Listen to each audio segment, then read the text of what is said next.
It's December 2nd, 2024. I'm with Mr. John Jeckovich and reading his book, Their Mother's Sons, that he worked over 3 decades ago. And it takes him from his age 11 to his way past his retirement age. And it entitles him taking care of his mother from 11 years old on because his father died at 43.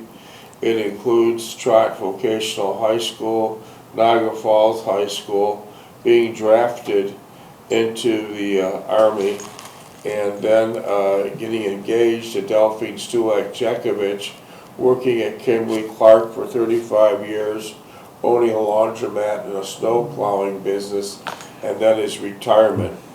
What year did you retire, Mr. Jeckovich? 1980. So Mr. Jeckovich has been retired a very long time, over 45 years. That's great to do. And Mr. Jeckovich is in Company H, the 2nd Battalion of the new 291st Regiment of the 75th Infantry Division of the U.S. Army during World War II. Mr. Jeckovich lives by the motto, yesterday is history, tomorrow is a mystery, and today is a gift. What's your dog tag number? 42965. Okay, that's the passcode to open up the laptop and start reading your book. We're on chapter 21, and this one's titled Back Upstairs and Christmas, and we're on page 642. And this is, we're picking up where Mr. Jeckovich and Delphine are looking at the tugboats on the Buffalo River. And here we go. Delphine asked if I'd like a job like that on board of one of those freighters, always away from home, never seeing your loved ones for months on end. I reiterated that I had a difficult time enough working shift work, let alone be traveling thousands of miles on a rusty freighters in all kinds of weather. Besides, I would never marry if I had a job like that. I would be no kind of life for my family or me. She agreed, leaving her hand on my shoulder and taking my hand with the other. Have you ever told your mother about living upstairs? She whispered. I imagine you haven't said a word about our decision. My silence answered the question. My silence answered her question, and after a bit I mentioned that I was still deliberating it, still uncertain of its outcome. I also said I knew time constraints on telling the people upstairs, for they would have to be notified to move out. She only held my hand, peered out into the water, watching a large freighter moving out onto the harbor and then out into the lake. Her hand was warm and soft to the touch. I sensed that she did not want to pursue any more of ourselves here. You know what's coming up, I stammered. Good old-fashioned afternoons. She said nothing, and I wondered what she was thinking. I continued my admonition on working afternoons, and I would not see her for 7 whole days, and would be content to call her several times during the week. Where'd you call her from? Grand Central Station. Okay. How much were payphones then? 25. You could be on the freighter heading out. I wondered how long those people haven't seen their families or loved ones for. Yeah. She mused, what are we doing tomorrow, Wednesday, and objected, attempting to change the subject. We could go to the movie, she suggested half-heartedly, knowing that it would not be too keen on the, knowing I would not be too keen on the idea. I think we're getting both weary of finding and planning places to actually meet. So what do you have to do, find a different place every day? What? To meet. Oh, yeah, it gets to be a pain in the neck. Well, tell us about it. Well, you got to have something to do every day. And so you got to plan out while you're driving there? Yeah. So what kind of places would you go to? We go to the restaurants, we go to the chicken club there, we go to chicken filet. But you run out of stuff to do. Movies? No, we didn't go to the movies. Yeah, we went to the movie once in a while, yeah. Couldn't you just sit in Delphine's house in the living room? Yeah. Couldn't you just do that? Yeah, we didn't actually stay much in her house, no. I picked her up, talked to my parents, and we left. Why didn't you stay much in her house? Huh? Why didn't you stay much in her house? Well, they were watching TV, and they were interested in what we were going to tell them. Okay. Okay.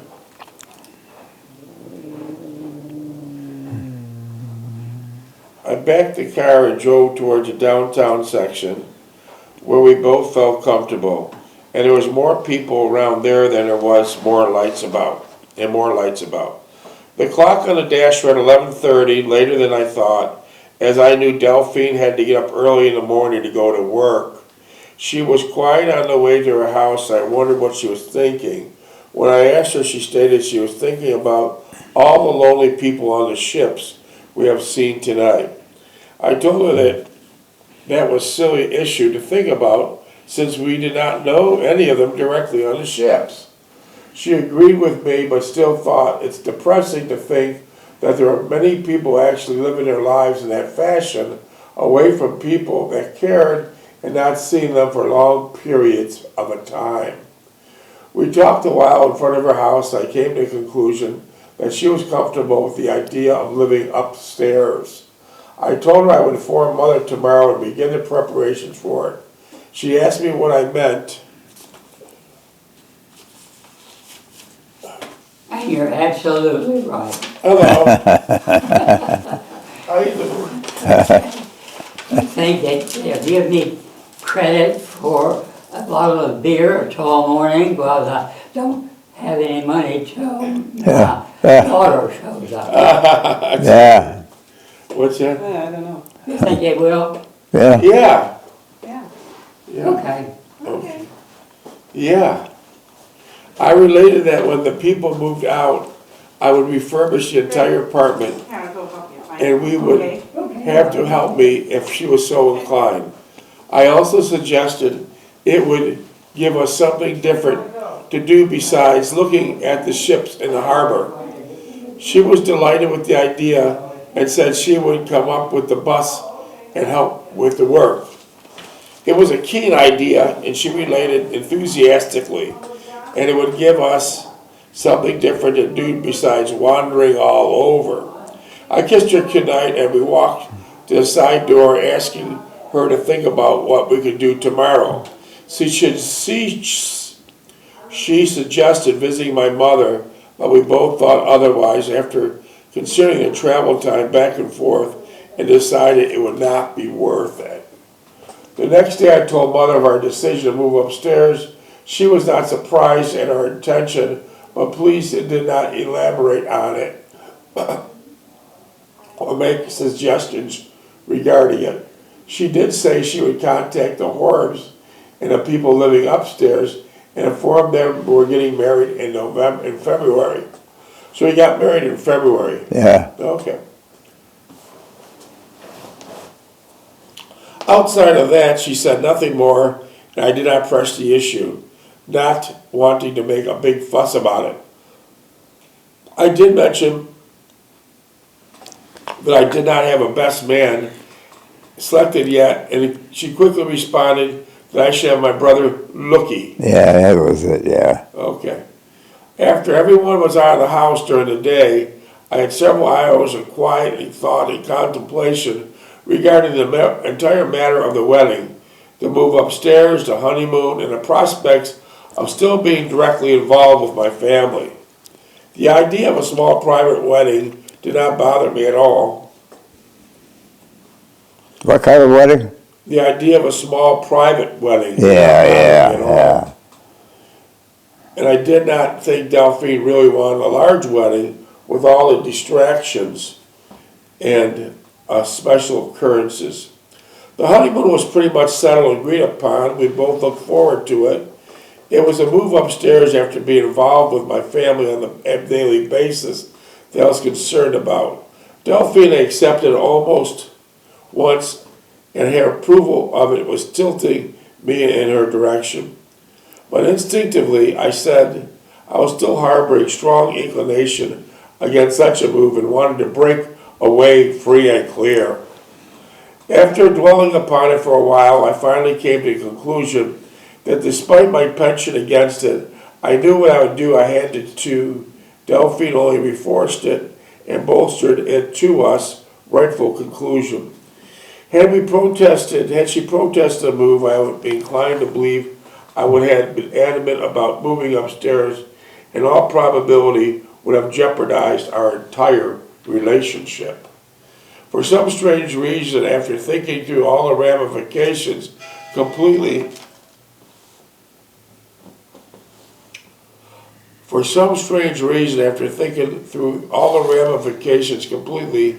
I felt the same way, and was preparing to leave for the army. The separation was for an indefinite duration, for how long no one really knew, yet was entirely different and surely would last the rest of my life.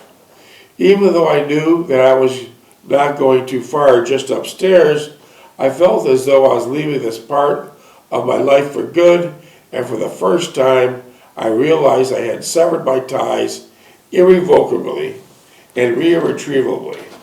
I met Delphine after she got out of work and talked a little with Rosalie as they both left at the same time. She mentioned the wedding and how she looked forward to it, being Delphine's maid of honor, and the preparations that we're making. She also told me that they had a lot to talk about at work and would miss Delphine after she was married. We drove Rosalie home, and after we dropped her off, drove up Niagara Street and back toward downtown to find a place to eat. We did not go to the Red Devil since we were there yesterday, and finally decided on getting a snack at your host on Main Street. I did not feel right going to your host, as I knew Delphine was probably hungry after working all day and would want a substantial meal. She kept insisting she was not hungry, and I reluctantly gave in. When I came time to order her a large triple-decker sandwich, they had, although the apple pie, a la mode, and coffee, I had the same, and we both ate as if we had not eaten all day, which was probably true. I remarked how smartly she was dressed in a navy blue suit and short outer coat, which she removed to the booth. I smiled slightly and quickly asked if I had received more literature regarding our honeymoon destination.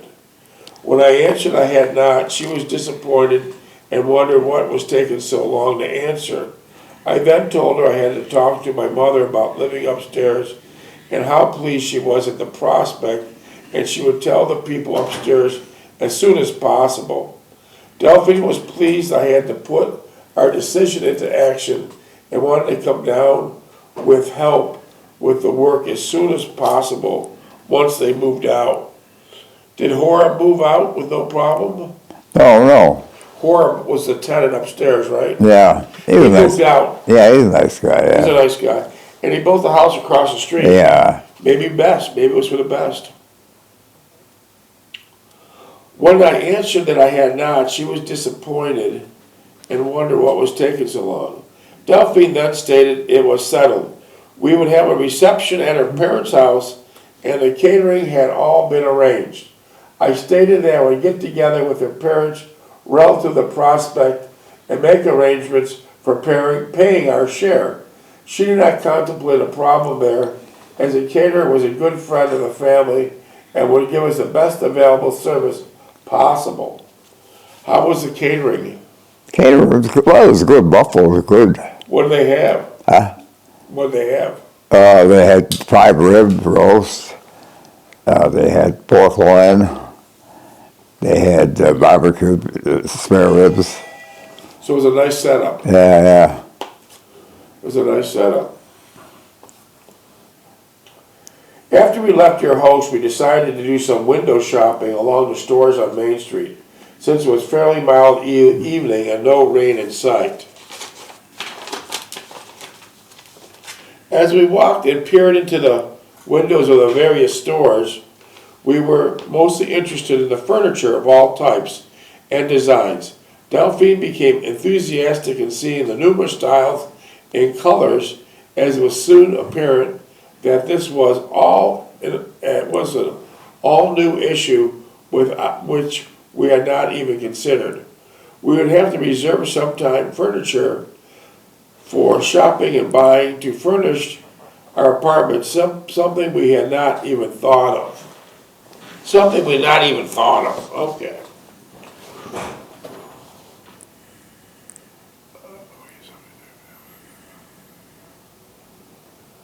Thus we began the endless search and compromise of what we wanted and what we could afford. I did not reveal to Delphine at this time that I had a modest savings account and that I thought it would be adequate to pay for the furniture and appliances we would need. I wanted to save it as a surprise after she had made her first final selection on what she wanted. It was still early, and we drove around, stopping along some larger stores on Broadway and looking into displays that they had in their windows. We soon discovered there was decidedly a large discrepancy in price for the very same item we had seen on Main Street. Broadway furniture stores were less in price than the upscale department store downtown. It was then we decided that we go shop some larger department stores in the Falls to compare prices. We reached Delphine's house about 11 p.m. and she sat and talked about what we had seen that night. She mentioned prices at one time and felt perturbed that she could not 13 minutes. could not contribute something appropriate toward our furnishings. I dismissed it as a minor matter and told her that I was fully understood that if she could contribute, she would most wholeheartedly and not feel too bad about it. She took my hand and said we was getting her first lesson in becoming a homemaker and wife, and felt a little awkward on the whole new role she had acquired. I drew her to me and kissed her. "You're doing just fine," I stated. "We're both got a lot to learn about a marriage business, and I imagine we're learning the rest of our lives. So how long did the marriage last?" 69 years. So it did work out. It did work out. The records were set. She smiled and agreed with me, and then said something I was not prepared for. "I'll miss my mother and family and my brothers and sisters. I'll miss living here all that we did together. I'll miss Rosalie and Agnes and some of the people at work, and yes, I'll miss work also. I'm discarding most of my life. It's a little frightening looking ahead to our new life." For the first time, I realized how much Delphine was giving up, literally everything, her family, her friends, and even the town she grew up in. And I tried to put it in perspective, saying how much she would gain and achieve in her new life. She would be meeting new friends and would be starting her own family.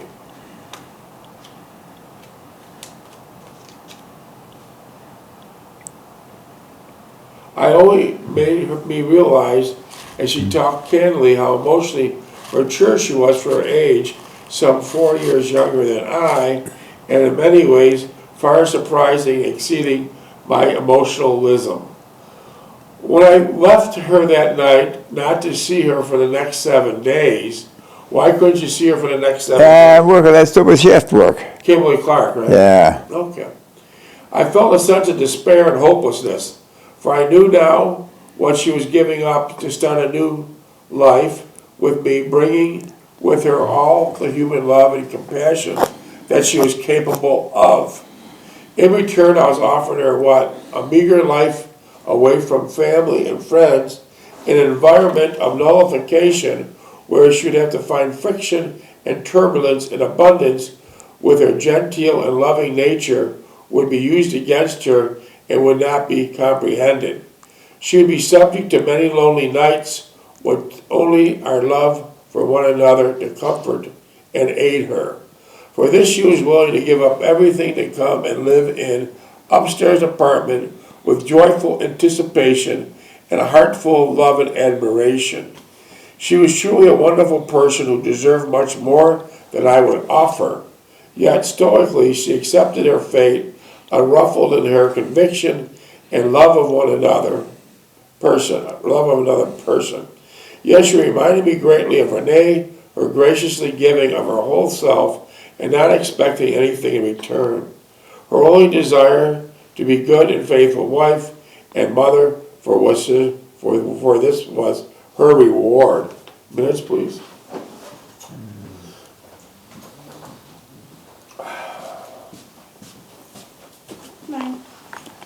It was early October and weather had turned cooler than usual, dispelling any attempts at outside activities.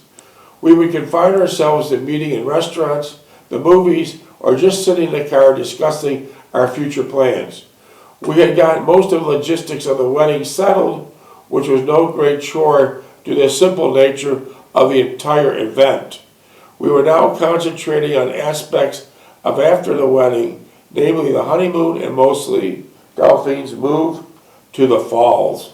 Wasn't Delphine's father born in the Falls? Yeah, he was born in the Falls, yeah. Mother had informed her that Horb's relatives had vacated the apartment. Although they were saddened at doing so, they told Mother they planned on building several houses from us, but across the street. We anticipating them being out right after Christmas. We did not leave much time to get ready the place for moving in. We'd have all January and the better part of February, and the wedding was on the 23rd of February. I could see Delphine getting more excited as time grew closer, and I must admit, I too became overwhelmed by all of it. Mother was also looking forward to it, and I suppose it was a great event in her rather sparse life. She would tell me of the upcoming furniture sales, and I would follow up on them and inform Delphine. The times I did not see Delphine when I was working, I would call her to find out what was happening, and she would reciprocate and inform me of what she was doing in the moving plans forward. She said Rosalie would shop the various furniture stores and lunch break, and which they both enjoyed, affording them a new avenue of adventure instead of the humdrum sequence of events which usually occupied their lunch period. So where did you eventually find all the furniture at? Mendelssohn. Where? Mendelssohn on Main Street. Mendelssohn's. Yeah. And what kind of furniture did you buy at Mendelssohn's? We bought a living room, bedroom, and kitchen, a washer, dryer. Where'd you hook up the washer and dryer at? Mendelssohn. But where'd you hook it up? In the park? Down in the basement. Okay. And was that electric or gas? That was electric. I see. And where did you get your dining room table and kitchen tables? That was Mendelssohn. So that brown mahogany type table you have now in your kitchen, you got that from Mendelssohn's, right? Yeah. 70-some years ago. Yeah. And it's still looking good, isn't it? Yeah, it's a good shape yet, yeah. How much was that table? Probably $125. And look at how many years. You got 70 years out of it. Yeah. I'll guarantee it wasn't stamped china on the bottom either. Yeah, I know. No stamped china. Yeah. And what kind of couch did you get at Mendelssohn's? At Mendelssohn? Yeah. A green, red sofa couch, and 2 chairs, wooden How back about some chair. end tables? End tables were Mendelssohn. What did they look like? They were normal looking end tables. They were mahogany. No, they were oak. Did they have a leather inlay? Huh? Did they have a leather inlay? Yeah. You still have those, right? Yeah. All your furniture lasts long. Yeah, they last a long time, yeah. It wasn't stamped china, so that's the reason why. It was made right here in America. Yeah, it wasn't cheap stuff, so. Yeah. Did you pick it up yourself or did you have it delivered? Oh, no, they delivered it, yeah. Wasn't it hard going up those steps? Well, yeah, because I made 2 turns. Steep. Yeah. Wow. Well, they were used to that, though. Yeah. Was there any furniture left in the apartment that you had to disregard? But Was there any furniture left in the apartment when you start remodeling it that you had to throw out? no, they took everything out. So it was empty. It was empty, yeah. And so what did you have to do to get it ready? What procedure? I take it to put new rugs in, paint the walls, put new kitchen sinks in, new cupboards to the kitchen. Did you install the carpet yourself? No, I had noticed to do it. So they did everything. Yeah.